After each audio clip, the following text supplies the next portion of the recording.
Gulat na gulat si Al Francis Chua mga bro sa ginawa ng China. Nalungkot si Terence Romeo at Calvin Abueva, Jordan Clarkson, Hollis Jefferson at isa pang NBA player mga bro ang nakalista sa 37 players ng SBP. Pero bago muna yan mga bro, Keith Jimenez sabak agad sa ensayo sa koponan ng San Miguel Beermen. Kuha ito ni PBA Live sa Instagram kung saan kasama na ni Keith ang ilang players din ng San Miguel. Present din sa ensayo mga bro ang nakauwi na ng Pilipinas na si Predator CJ Perez. Sayang nga lang at hindi na nakahabol to sa lineup ng Gilas dahil ayon kay Coach Tim Cone kukulangin na din sa oras kung isasama pa si Perez. Kaso nga lang mga bro, may malaking problemang kinakaharap kahapon ng Gilas Pilipinas matapos ang naging balitang na-denied sila Calvin Abueva at Jason Perkins na mga organizing committee ng Asian Games dahil ayon sa report ng Spin.ph hindi kabilang sa inilabas na 60-man pool ng Gilas etong si Davies at Perkins. Banat naman ng batikan na sa industriya ng sports mga bro na si Chino Trinidad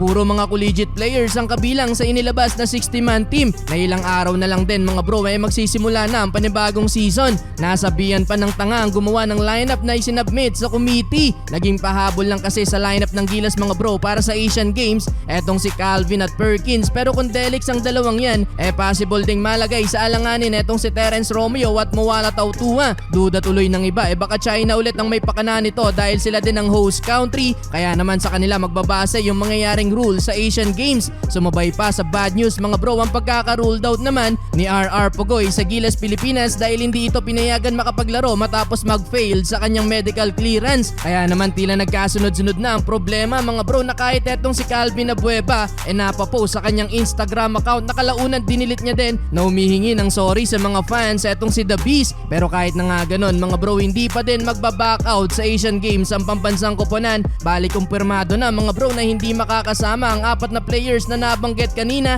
na sila Calvin, Perkins, Mo Tautua at Terence Romeo. Pero yun nga lang 6 lang ang available sa 37 players na pwedeng ipalit sa apat na players na mawawala. Ang ilang nabanggit mga bro ay itong si Marshall Lassiter, Chris Ross, Kevin Alas, Arvin Tolentino at CJ Perez. Nakakabalik nga lang ng bansa. Biglang liit tuloy yung magiging lineup ng Gilas mga bro ayon sa team manager ng pambansang koponan na si Al Francis Chua. Nagkaiyakan yung apat na players na natanggal ng masabihan na sila na hindi sila makakasama sa Asian Games. Excited na excited pa naman ang mga fans lalo na sa pagbabalik Gilas nga neto nila Calvin at Terence Romeo. Sinabi din ni Al Francis Chua mga bro na hindi option ang pag-back out at lalaban pa din ang Gilas. Sobrang laking panghihinayang yan mga bro lalo na't kahit short lang ang preparation so far so good na sana not until lumabas ang balita kahapon na denied ng apat na players. Kahit sa mukha ni Coach Tim Cone mga bro bakas na bakas ang panghihinayang pero laking pasasalamat pa din ni Coach para dun sa apat na players na willing magsakripisyo para sa bayan.